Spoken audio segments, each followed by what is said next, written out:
বেশ কিছুদিন পর আবার চলে এসেছি একটা জুয়েলারি ভিডিও নিয়ে। আজকে যে জুয়েলারিগুলো দেখাবো সব কিন্তু ক্লে জুয়েলারি। এর মধ্যে বেশ কিছু আছে নতুন বানিয়েছি, আর বেশ কিছু আছে আগের পুরনো বানানো ছিল সেইগুলোই। তো সেগুলোই আজকে আপনাদের সঙ্গে শেয়ার করছি।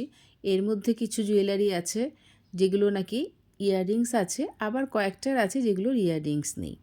তো চাইলে সেগুলোর সঙ্গে কিন্তু ইয়াররিংস বানিয়ে দেওয়া যাবে। এর মধ্যে পলাশ জুয়েলারিও আছে, পলাশের সঙ্গে কিন্তু ইয়াররিংসটাও আছে। আর একটা পলাশ আছে যেটার সঙ্গে কিন্তু কোনো ইয়াররিংস নেই, চাইলে এটার সঙ্গে কিন্তু একটা পলাশ বানিয়ে দেওয়া যাবে। আর নতুন কিছু বানালে সেটা সবসময় মনে হয় যে আপনাদের সঙ্গে শেয়ার করি। তো আজকে যে জুয়েলারিগুলো দেখালাম সেগুলো আপনাদের কেমন লাগলো অবশ্যই কিন্তু কমেন্ট করে জানাবেন।